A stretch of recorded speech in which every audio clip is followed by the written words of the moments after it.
Hello and welcome to the 41st episode of The Real List, a podcast about our real list. I'm your host, Ellis. And I'm your host, Gloria. And today we have a selection from me, which was supposed to be The Princess Bride, but we weren't in the mood for that. Yeah, I wasn't in the mood for a romantic movie. The comedy that you picked was really good. Yeah, I was like, I want something funny, so I went to the movie list, and I scrolled for a little while. Originally I was going to do What We Do in the Shadows, but I couldn't find a place to watch that. Originally you were going to do Cowboys vs. Aliens. Well, I thought about that at first, and I went and I picked it up off the movie shelf, because I do actually have it. Okay, it was also free on Prime. Yeah, there's a reason it's free. But that movie is A, not a good movie, and B, I wanted something funny. You know, The Princess Bride's a pretty funny movie. You know, we'll get to that when we get to it, I guess. It's more of a romantic movie, though, more than a comedy, I feel. It's a romantic comedy, but the romance and the comedy are completely disparate aspects. Yes. Like, they have nothing to do with one another. But this is a comedy that also has romance. In fact, this is probably one of the, if not the greatest comedic film ever written.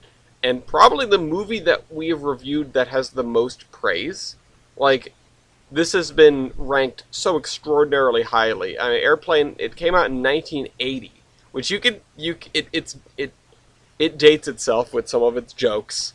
Yeah, it did not age. I mean, it aged okay, except the jokes are just a little more out there. Yeah, some of the jokes are a little more cringeworthy now, but that doesn't make them any less funny if you go into it knowing that it is purely a comedic film. I mean, it's, people talk about you couldn't remake Blazing Saddles. There are some jokes in this movie that you'd probably not put in this kind of movie in the modern era. But it makes up for it by having a zillion goddamn jokes.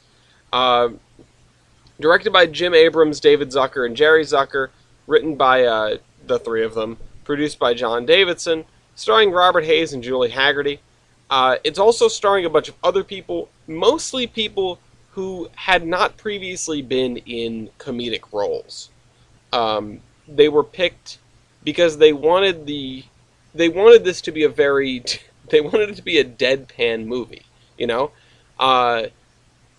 In particular, I believe this was Leslie Nielsen's breakout into comedy, which he described as that this is what he'd always wanted to do, and that he'd been a cast against type before, as in he'd always wanted to do comedy, and they kept casting him as a very serious actor, and he plays that role in this, but of course it's a very serious role, a deadpan role, in a goddamn hilarious movie. I mean, yeah, we talk about, some things didn't age well. It is a 97% on Rotten Tomatoes. It also has a 7.7 out of 10 on IMDb. Yeah, which is not, not outstanding, but not bad. I mean, IMDb is one thing. Rotten Tomatoes is, mostly what? Viewer listing, or viewer reviews. Well, there wasn't a thing for Rotten Tomatoes on the overview. Oh no. Either way, it's rated extraordinarily highly, and despite that, it's not one of my favorite movies. Like, when I think of movies to watch, I don't usually think about Airplane because I don't just jump into these kind of straight comedy movies. But hey, I wanted something funny. What are you, just going through all the cast and stuff? No, because I click overview and then it goes... What? I don't know what language that is. I feel like you've broken Google. I feel like your phone is in another language by accident. We need to talk about this movie, darling. Sorry. I was looking up a character that because Gunderson, the guy who was giving them the times, was Mike from Breaking Bad. Oh, okay, Jonathan Banks. Yeah.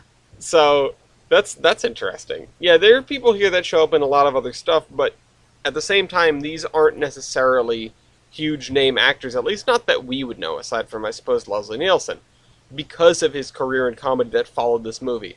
There's one other name on this list that most people are going to recognize, I feel like, and it's because he's not an actor.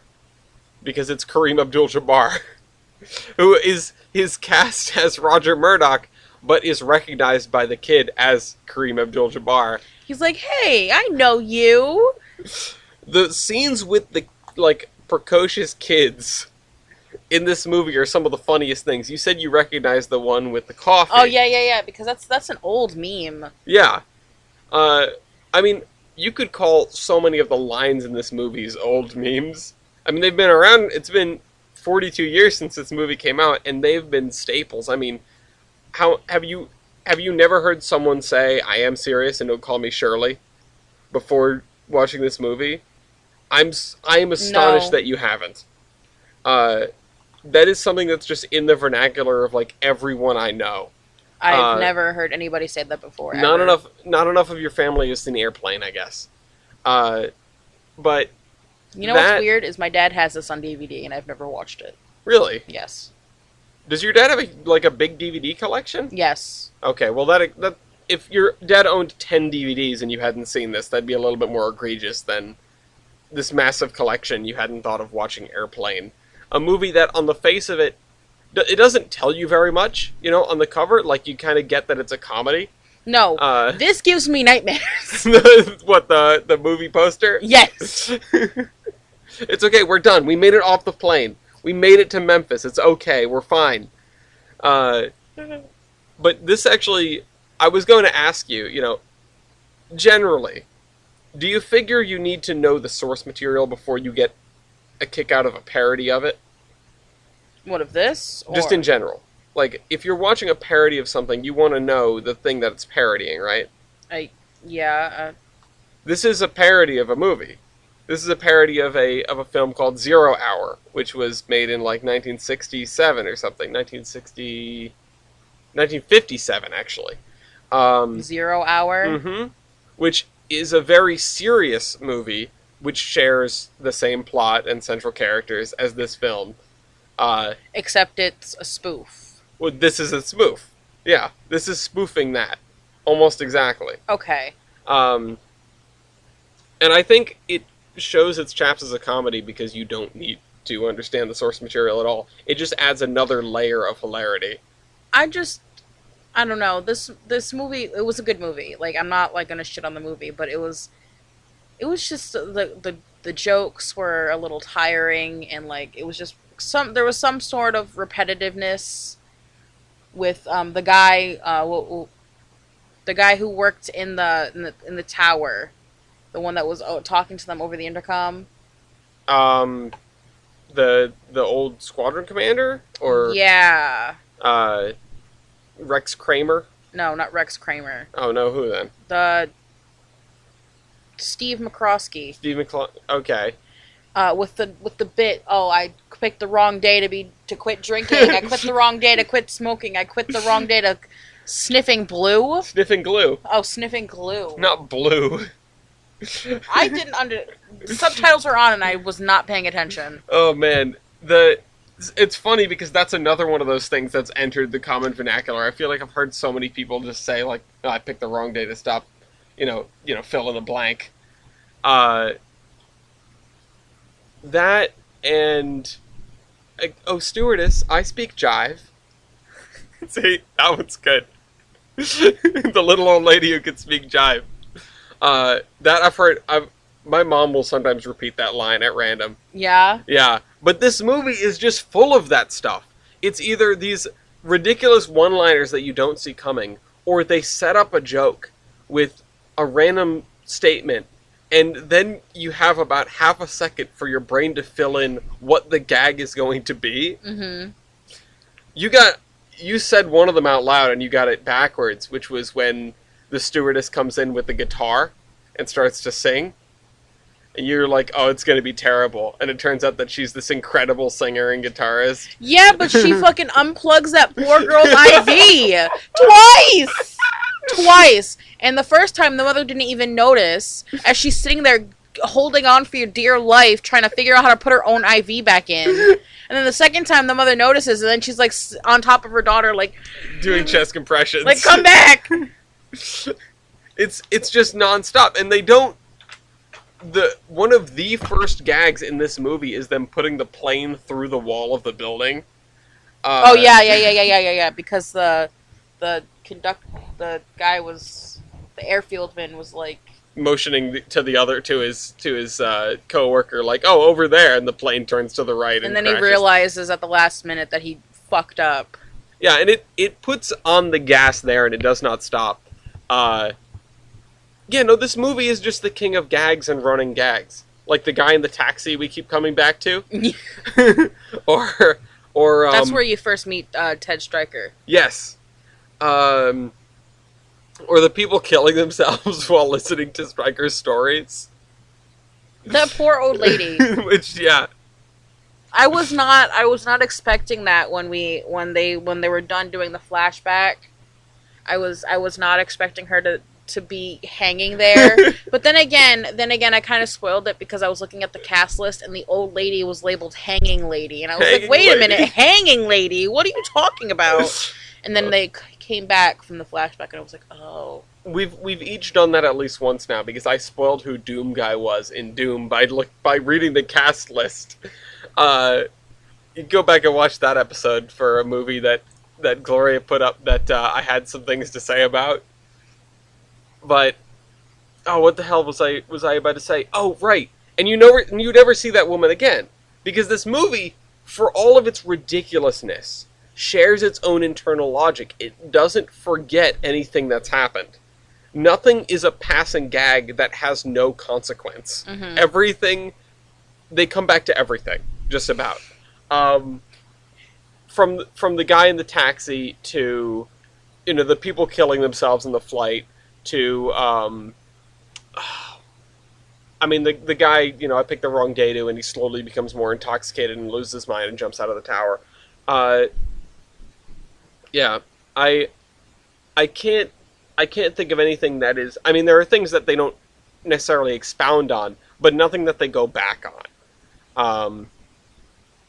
And yeah, it's... What else stuck out at you? Because I could sit here for, an hour and a half and name jokes, because that's the length of the movie. But, like... The doctor had some random bits throughout this movie. There was the point where the stewardess was coming up to him and was like, "Oh, we need you back in the cockpit," and he was giving a cervical exam. Yeah, he was. Just the feet up on the stirrups, and he has the frickin' I forget what they call it. I'm a woman. The thingy. Yeah, the metal dildo. The metal dildo. I feel like I should know the name of this too. I feel like I know the thing. The thing. Yeah, the thing that lets the doctor see. Yes. Whatever. Flashlight. No, not a flashlight. Not that. How about when they went to him the first time and he's just sitting on the plane wearing a stethoscope? Yeah. The lady next to him was like, "Excuse me, I think the man next to me is a doctor." Yeah. No, you don't say. He's got a stethoscope in his ears, like... Yeah. Just there. There are things you pick up on new every time you watch this movie. It's not like a Wes Anderson movie where there are deeper layers. There are just more jokes. Like, the boy... The nun reading the magazine entitled Boy's Life, and the boy reading the magazine entitled Nun's Life in the next shot, which I haven't noticed until now. And just the bizarre stuff, like the whole deal with the phones. In the airport? Yeah. Please pick up the white phone. I did. Got it!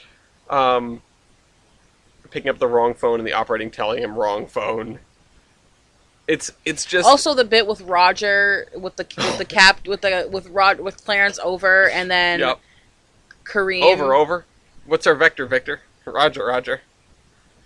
That's another one that has stuck around for 42 years as a long-standing joke that people will just say.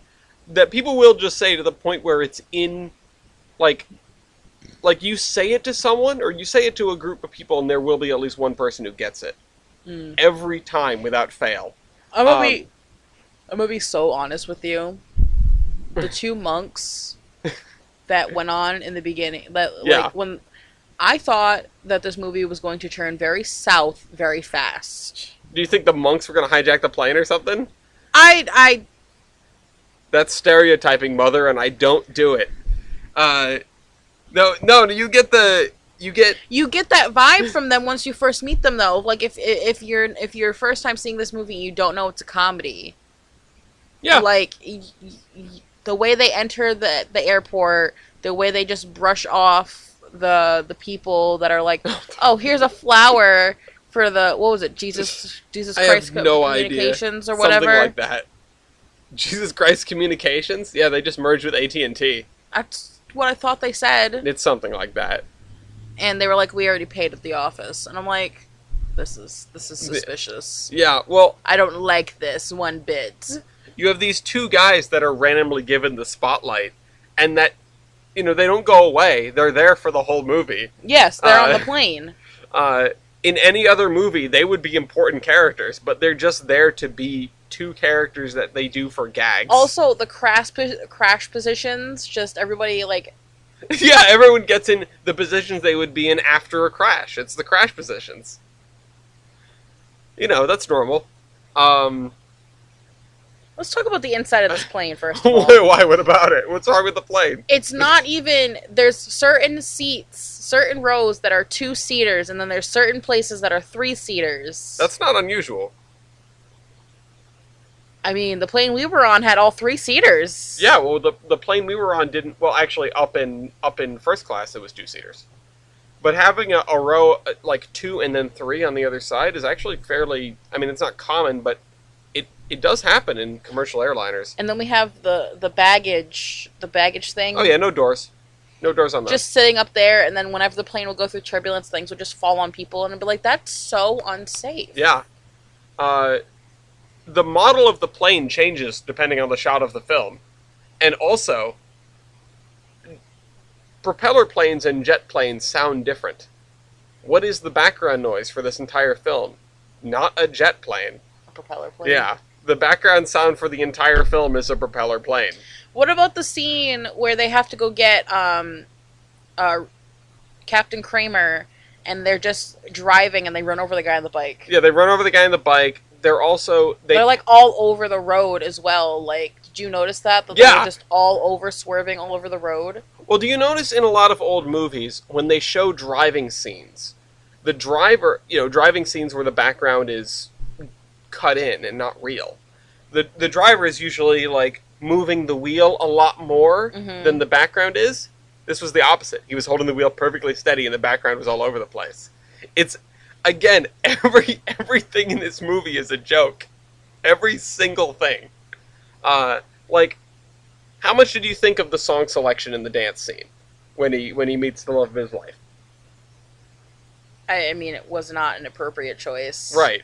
Why was it not an appropriate choice? Because he's having a flashback. Yeah, to like the 1950s, and the Bee Gees are playing out of the jukebox. Yeah, that doesn't add up correctly. It's another one of these things. And the Girl Scouts fighting all throughout the scene. He's also the only person in there in a Navy uniform. It's like you dropped him into Mos Eisley. It's everything is a joke. Also, I'm sad that David Hollander and Michelle Stacy are, as young boy and young girl with coffee, do not have Wikipedia pages, because this means this was like their only foray into film. I mean, I'm pretty sure if you search them up, you'll probably find them. I'll probably find something, but you were about to say something? Yeah, in the bar scene where he meets the love of his life. Yeah, Elaine. Is the guy next to him that slowly walks away when he asks him to pinch him, is that the guy from... I don't know if it can be. Is that the guy from all the Cornetto trilogy movies? Which guy? The one where he's like, "Oh, pinch me." No. Which guy in the Cornetto? The friend, not Sean. Oh no, I don't believe it's him. He would have been a small child, I believe. It looked like him. Also, here's one. Did you think that Mrs. Linda Over was cheating on her husband when you first meet her? Like, when they show her in bed, do you expect they're going to pan over to another person in the bed? Kind of. And instead it is A horse. because you expect a person. Ah. I'm sorry. You just projectile spat on my face. I'm sorry. I'm sorry. It's just they try to make you. Are you? Yes.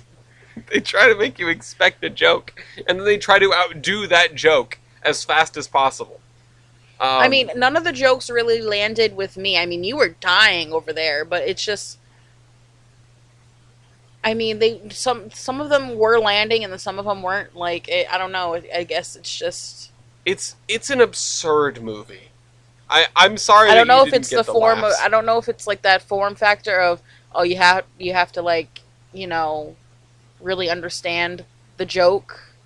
I don't even think so. It's just absurd most of the time. Like the beginning with the announcers at the airport where they was funny. They slowly turn on each other. That was funny. That was a funny bit. Which those were the actual announcers for Los Angeles Airport at the time. Really? Yes. They went and found them and brought them on for the movie. But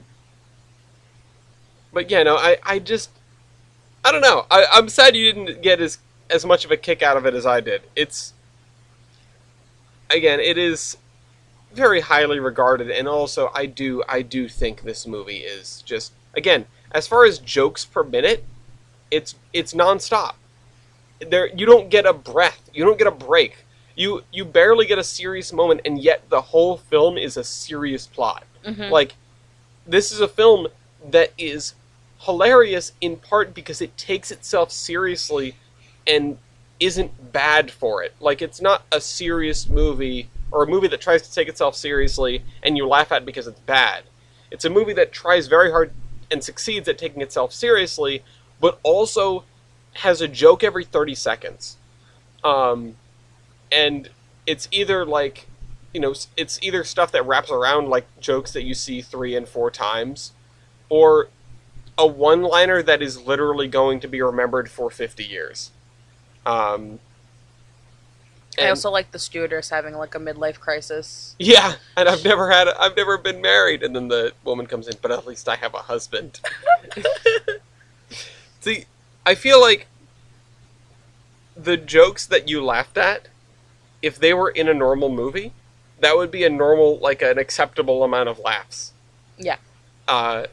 You could get half the jokes of this movie, and it's still a hilarious movie, I feel like. But yeah, these are. It's a unique thing, and I'm glad we got to watch it because ever since I found out you hadn't seen it, it was on the list 100%. I was just like, whoa. You haven't seen Airplane? Like, you need to be one of today's lucky 10,000. I need you to see this film. But yeah, it's interesting. It's got a story behind it. They made a second one. I've heard it's terrible. The original like filmmakers have never seen the second one and have no desire to. At least that's what they said. Funny. At least that's what they said in their post commentary. But yeah, it's. Let's see. I wanted to pull out some interesting stuff here. Oh, hey, look, Peter Farrelly said, I was in Rhode Island the first time I saw Airplane. Seeing it for the first time was like going to a great rock concert. We didn't realize until later what we've seen was a very specific kind of comedy that we now call the Zucker-Abrams-Zucker School, or the ZAZ. So yeah. I picked... During Qantas Flight 72 incident, the captain recited some of Lloyd Bridges' lines. Looks like I picked the wrong week to quit drinking to relieve tension while trying to land the plane. Again, this is something... This movie's pervasive. Also, Kareem Abdul-Jabbar has played a pilot twice since then. One of them being in the sequel, and one of them being in the second Sharknado movie. You know, I've never seen a Sharknado movie, and I refuse to because it's stupid. I mean, yeah, of course it's stupid. That's what they're there for. I I don't know. But yeah, Leslie Nielsen went on to do the Naked Gun series. He went on to do. Let's see, what else? What else was he in it? Like after this, because he was in like serious comedic stuff, wasn't he? He was in he was in Wrongfully Accused. That's right. Wrongfully Accused is a movie that features a scene where Leslie Nielsen is chased through the woods by a train. Not on tracks. It's just like chasing, like it's a thriller scene. Like imagine you're being chased through the woods by Jason or Freddy or something. Mm-hmm. Except it's a train. It's a locomotive. Like it's popping out from behind trees. He was Mr. Magoo. Yeah. He was also in Scary Movie 3, Superhero Movie, Scary Movie 4. Yeah. Wasn't he in Planes, Trains, and Automobiles, or am I thinking of somebody else? Because have you seen that movie? No. Planes, Trains, and Automobiles came out 7 years later. Yeah. Oh no, sorry, that's Steve Martin. That's who it is. I was confusing him with Steve Martin. That is also a really funny movie. Oh, he was in Murder, She Wrote with Angela Lansbury. Mm-hmm. He's had an incredible career. Before and after this film, but this was his break into comedy, which is, like I said, it's what he always wanted to do. So, do you want to? I feel like what I have to say about this movie is just more praise and how much I like the jokes. Do you want to pick out one more joke that stood out to you? I have one more, which is that you can tell this movie was made before 2001 because they have the plane hit a radio tower and just take it out on the way through. And it cuts off the disco. No more disco in the movie from that point forward. It is it's an extended disco sequence. They do the whole song. Mm-hmm. But yeah, did you have one more? No, I don't. No? Alright, well, do you have a star rating? I'm gonna give this a 3. You're gonna give it a 3. Wow, worse than Minions: The Rise of Gru. This is probably going to be the biggest disparity we ever have, because I'm giving this a 5. I hope it's the biggest disparity we ever have. This is like the best comedy ever made. This is... In your opinion, but... In my opinion, but it's also the opinion of a lot of freaking people. Just because everybody else liked this movie, I'm not going to shit on them for liking this movie. No, I didn't enjoy it. I enjoyed the movie, but I didn't enjoy it as much as I would like to.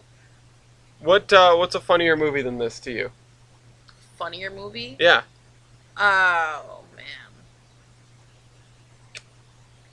I'd have to say like the Scary Movie trilogies, like the Scary Movie saga. Okay. Those are pretty funny But in all honesty, if I was probably high off my ass, I'd probably find this movie funnier. Oh man, I picked the wrong day to stop smoking marijuana. In all honesty, if I was high, I'd probably enjoy this movie a lot better. Another like question mark next to why you never watched this at your dad's house. You know, you could have come into this with a totally different. You know what? We gotta go back. We gotta try this again. All right. I don't know what the next movie is gonna be. Yeah, it is your turn. I think. We've got. I'm in like a comedic trend here. I'm gonna try to do more comedic movies after this. At least funny-ish ones. At least, maybe ones that don't take themselves too seriously. Well, we gotta watch at least a horror movie because Halloween is, Well, that's why I wanted to do What We Do in the Shadows. If I can get my hands on it, somehow, then we should watch that. But it's your turn. If you're down, we can watch Freddy vs. Jason again. I don't know. Well, we could find it. If not, we can watch... What's like a... I need an actual... Like a slasher is one thing, What's like an actual like scary movie, like a psychological, freak me out The kind of Shining. movie? Oh yeah, we could do The I Shining. think that's on HBO. I have not seen The Shining, so that's why that's in here. Let's do a really scary movie. Monsters versus Aliens. The only thing you have to fear is how much you liked it when you were a kid. Oh yeah, it's on HBO Max. Okay. Well, The Shining is next. Okay. You've wasted another perfectly good half hour listening to the real list. Buy trading cards. You've got a couple days left. Steam Locomotive trading cards. More details in the description. And yeah, like, subscribe. If you've seen Airplane, if you agree with my assessment, if you agree with Gloria's assessment, if you have your own assessment, if you haven't seen this movie, most of the time, I mean, we do recommend watching the movies that we've seen before watching the episode, but if you've gotten to this point and you still haven't seen this movie, I would heavily recommend it, because while it may not be the perfect movie that I uphold it to be, it will make you laugh. At least once. So, Anyway, we'll see you next week. Bye.